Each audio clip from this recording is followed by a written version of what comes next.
ఒక జన్మలో అవమానం, మరొక జన్మలో ప్రతీకారం. ఒక స్త్రీ చేసిన ప్రతిజ్ఞ మహాభారతంలో అజేయుడైన భీష్ముడిని నేలకొరిగించింది. ఆ ప్రతీకారం పేరు శిఖండి. శిఖండి మహాభారతంలోని అత్యంత విచిత్రమైన, విశిష్టమైన పాత్ర.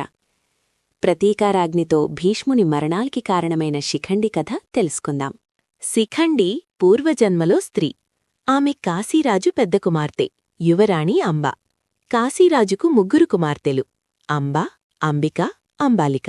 వారికి యుక్తవయస్సు రాగానే కాశీరాజు తన ముగ్గురు కుమార్తెలకు స్వయంవరం ప్రకటించాడు.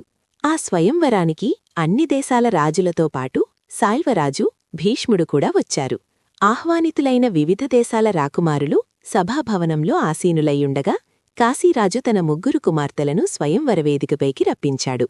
రాకుమార్తెలు వేదికపై అడుగుపెట్టగానే సభలో కలకలం రేగింది.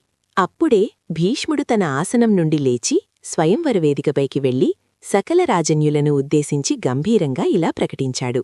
రాకుమారులారా, ఈ రాకుమార్తెలను నా సోదరుడు విచిత్రవీర్యుడికి వివాహం చేయడానికి తీసుకెళ్తున్నాను. మీలో ఎవరికైనా ధైర్యముంటే నన్ను ఎదురించి వీరిని దక్కించుకోగలరు. ఆ మాట విన్న వెంటనే సాల్వరాజు మరియు మిగతా రాకుమారులంతా ఒక్కుమ్మడిగా భీష్మునిపై దాడిచేశారు. కాని భీష్ముడు వారందరినీ క్షణాల్లో ఓడించాడు. సాల్వుని కూడా పరాజయానికి గురిచేసి ముగ్గురు రాజకుమార్తెలను రథంపై ఎక్కించుకుని వాయువేగంతో హస్తినాపురం వైపు రథాన్ని పరుగులుపెట్టాడు.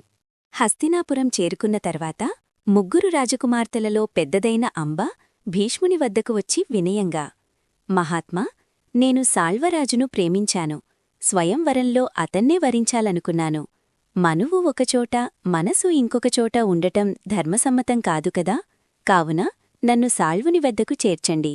నా సోదరీమణులను మీ సోదరుడికిచ్చి వివాహం జరిపించండి అని విన్నవించింది. భీష్ముడు ఆమె కోరికను మన్నించి అంబను సాల్వుని దగ్గరకు పంపించాడు. కాని సాల్వుడు ఆమెను తిరస్కరిస్తూ, నన్ను ఓడించి గెలుచుకున్నవాడికి చెందినదానివి, నిన్ను నేను స్వీకరించను అని పంపివేశాడు. ఆ మాటలతో అంబ మనస్సు విరిగిపోయింది. ఆమె తిరిగి భీష్ముని వద్దకు వచ్చి కన్నీళ్లతో ఇలా అంది, నా ప్రేమను నాశనం చేసినవాడివి నీవే, కాబట్టి నన్ను వివాహం చేసుకో. అందుకు భీష్ముడు స్థిరంగా ఇలా బదిలిచ్చాడు, నేను వివాహం చేసుకోనని, ఆజన్మాంతం బ్రహ్మచారిగా ఉంటానని ప్రతిజ్ఞ చేశాను. ఎట్టి పరిస్థితుల్లోనూ ఆ ప్రతిజ్ఞను ఉల్లంఘించను. అంబ భీష్ముని ఎంతగా బతిమిలాడినా, దూషించినా, శాపనార్థాలు పెట్టినా భీష్ముడు తన మాట మార్చలేదు. చివరకు అంబ భీష్ముని గురువైన పరశురాముణ్ణి ఆశ్రయించింది. పరశురాముడు ఆమెకు అభయమిచ్చి భీష్ముణ్ణి పిలిపించాడు. నీవలనే అంబ వివాహ జీవితం నాశనమైంది. కాబట్టి నీవే ఆమెను వివాహం చేసుకుని ఆమె జీవితాన్ని సరిచెయ్యాలి. నీకు విద్య నేర్పిన గురువుగా నేను ఆజ్ఞాపిస్తున్నాను అన్నాడు పరశురాముడు. భీష్ముడు వినయంగా ఇలా జవాబిచ్చాడు, గురువర్యా, నేను ఆజన్మాంతం బ్రహ్మచారిగా ఉంటానని ప్రతిజ్ఞ చేశాను. ప్రాణాలైనా విడిచిపెడతానుగాని మాట తప్పను. ఆమెను పెళ్లాడమని తప్ప మరేదైనా ఆజ్ఞ ఇవ్వండి, మీ శిష్యునిగా నిర్వర్తిస్తాను. అప్పుడు పరశురాముడు ఆగ్రహంతో, అలా అయితే నాతో యుద్ధం చేయాల్సి ఉంటుంది గాంగేయా అని గద్దించాడు. భీష్ముడు ప్రశాంతంగా, గురువర్యా, ప్రతిజ్ఞను భంగం చేయడం కంటే మీ చేతుల్లో యుద్ధంలో మరణించడమే మేలు అన్నాడు. ఇద్దరూ ధనుర్బాణాలు అందుకున్నారు. భీషణమైన సమరం ప్రారంభమైంది. 22 రోజులపాటు యుద్ధం సాగింది. చివరకు వయోభారంతో పరశురాముడు అలసిపోయాడు. యుద్ధం విరమించి అంబతో, అంబా, భీష్ముడు మహావీరుడు. ఈ భూమండలంలో అతన్ని జయించగలవాడు మరెవ్వరూ లేరు. నాకు కూడా వార్ధక్యం వచ్చేసింది. నేను నీకు సహాయం చెయ్యలేను అని పలికాడు. అప్పుడు అంబ ఉగ్రకోపంతో భీష్మున్నుద్దేశించి ఇలా శపథం చేసింది, భీష్మా, నిన్ను జయించేవాడు లేడన్న అహంకారంతో ఉన్నావు. ఎప్పటికైనా నిన్ను నేనే సంహరిస్తాను. ఇది సత్యం. అది విన్న భీష్ముడు, నీవు ఆయుధం చేపట్టి నన్ను ఎదుర్కొంటే నేను అస్త్రసన్యాసం చేస్తాను అని అన్నాడు. అంబ అక్కడి నుండి నిష్క్రమించి తన తాత అయిన హోత్రవాహన రాజర్షి వద్దకు చేరింది. తనకు జరిగిన అన్యాయాన్ని వివరించింది. మనుమలాలికి జరిగిన ఘోర అన్యాయాన్ని విన్న హోత్రవాహన మహర్షి హృదయం ఆగ్రహంతో మండిపోయింది. తన తపోబలాన్ని ఆవాహన చేసి ఒక అపూర్వమైన గులాబీ మాలను సృష్టించి అంబ చేతుల్లో ఉంచాడు.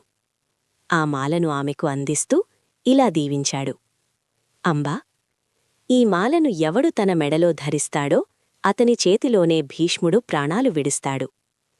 కావున నీవు ఏదైనా వీరుడి మెడలో ఈ మాలను వేసి భీష్మునిపై యుద్ధానికి పురిగొలుపు. విజయం నీదే. ఆ దీవెనతో మాలను స్వీకరించిన అంబ దేశదేశాలు తిరిగి రాజులను కలుసుకుంది. తనకు జరిగిన అన్యాయాన్ని వివరించి ఈ మాలను ధరించి భీష్ముణ్ణి సంహరించమని వేడుకుంది. కాని భీష్ముని పరాక్రమాన్ని తెలిసిన రాజులెవ్వరూ ఆ యుద్ధానికి సాహసించలేదు. ఒక్కొక్కరిగా వారు అంబను నిరాకరించారు. చివరకు అంబ పాంచాలాధిపతి ద్రుపద మహారాజును ఆశ్రయించింది. అతడు జగదేక వీరుడైన భీష్మునితో యుద్ధంలో గెలవడం అసంభవం అని చెప్పి అంబను తిరిగి పంపించాడు. నిరాశతో అంబ మాలను కోటగుమ్మానికి వేలాడదీసి అడవులకు వెళ్ళిపోయింది. అక్కడ భీష్ముణ్ణి వధించాలనే సంకల్పంతో ఈశ్వరుని గురించి ఘోరతపస్సు చేసింది. శివుడు ప్రత్యక్షమై, ఈ జన్మలో నీ కోరిక నెరవేరదు. వచ్చే జన్మలో శిఖండిగా పుట్టి నీ శపథం నెరవేర్చుకుంటావు అన్నాడు. అనంతరం అంబ చితిపేర్చుకుని ఆత్మాహుతి చేసుకుంది. కాలాంతరంలో ద్రుపద మహారాజు సంతానంలేని బాధతో మనస్సు కలత చెందాడు. రాజ్యానికి వారసులు లేకపోవడం అతని హృదయాన్ని కలచివేసింది. ఆ తపనతోనే సంతానప్రాప్తి కోసం ఈశ్వరుని గూర్చి ఘోర తపస్సు ఆరంభించాడు. తపస్సుకు కరుణించిన పరమేశ్వరుడు ప్రత్యక్షమై ద్రుపదునితో ఇలా పలికాడు: ద్రుపదా, నీ భార్యకు తొలి కాన్పులో ఒక ఆడబిడ్డ జన్మిస్తుంది. ఆమెను కుమారుడిగా పెంచు. కాలక్రమంలో నీ రాకుమార్తెకు పురుషత్వం సంక్రమిస్తుంది. కావున ఆమెకు సకల విద్యలు నేర్పించి ఒక మహావీరుడిగా తీర్చిదిద్దు. అంతేకాక మరికొంతకాలానికి నీకు ఒక మగబిడ్డ ఒక ఆడబిడ్డ కూడా జన్మిస్తారు అని వరమిచ్చి పరమేశ్వరుడు అంతర్ధానమయ్యాడు. అచిరకాలంలోనే ద్రుపదుని భార్యకు ఒక ఆడబిడ్డ జన్మించింది. శివుని వరాన్ని స్మరించుకొని ఆ శిశువుకు శిఖండి అని నామకరణం చేసి కుమారుడిగా భావించి మగదుస్తులు వేసి పెంచాడు ద్రుపదుడు. శిఖండికి సకల విద్యలో నేర్పించాలనే సంకల్పంతో ఆయనను ద్రోణాచార్యుని వద్దకు పంపి సమస్త విద్యలలోనూ ముఖ్యంగా శస్త్రాస్త్రాలలోనూ ప్రావీణ్యం పొందేలా చేశాడు. కాలక్రమంలో శిఖండి వీరాదివీరుడిగా మలిచబడ్డాడు. ఒకనాడు శిఖండి కోటగుమ్మానికి వేలాడుతూ ఉన్న గులాబీమాలను ఆసక్తితో తన మెడలో ధరించాడు. ఆ దృశ్యాన్ని చూసిన ద్రుపదుడు హఠాత్తుగా కలవరపడి ఆ మాలను వెంటనే తీసివేయమని శిఖండిని తీవ్రంగా మందలించాడు. శిఖండికి యుక్తవయస్సు రాగానే దశార్ణ దేశాధిపతి హేమవర్మ కుమార్తెతో శిఖండికి వివాహం జరిపించాడు ద్రుపదుడు. వివాహానంతరం శోకన సమయంలో యువరాణి శిఖండిలోని సత్యాన్ని గ్రహించింది. ఆమె కోపంతోనూ అపారమైన బాధతోనూ కలవరపడి తండ్రి దగ్గరకు చేరి జరిగినదంతా వివరించింది. తన కుమార్తె మోసపోయిందని భావించిన హేమవర్మ ఆ అవమానానికి ప్రతీకారం తీర్చుకోవాలనే ఉగ్రసంకల్పంతో తన సేనలను సమీకరించి యుద్ధానికి బయలుదేరాడు. అదే సమయంలో మనస్సంతా కలతతో నిండిపోయిన శిఖండి చింతాక్రాంతుడై అడవులవైపు అడుగులు వేశాడు. ఆ అరణ్యంలో స్థూలకర్ణుడు అనే మహాశక్తిమంతుడైన యక్షుడు చాలా కాలంగా నివసిస్తూ ఉండేవాడు. అతని భయంకర స్వరూపాన్ని తలచుకుని ఆ అడవి సమీపానికే మనుష్యులు అడుగుపెట్టడానికి భయపడేవారు. శిఖండి అతని ఆశ్రమ సమీపానికి చేరుకున్నాడు. శిఖండిని చూసిన స్థూలకర్ణుడు ఆశ్చర్యంతో ఇలా అడిగాడు: కుమారీ, నీకు భయం లేదా? ప్రాణాలమీద ఆశ విడిచిపెట్టి ఇక్కడివరకు ఎలా వచ్చావు?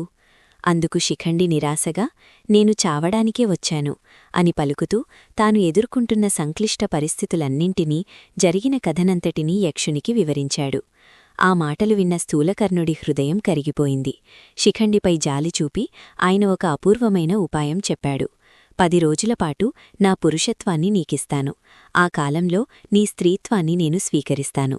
నీ సమస్యలన్నీ పరిష్కరించుకుని తిరిగి వచ్చాక నా పురుషత్వాన్ని నాకు తిరిగి ఇచ్చి నీ స్త్రీత్వాన్ని నీవు తీసుకో. ఆ ప్రతిపాదనకు శిఖండి అంగీకరించి కృతజ్ఞతతో యక్షునికి నమస్కరించాడు. అతని పురుషత్వాన్ని స్వీకరించి తిరిగి కోటకు బయలుదేరాడు.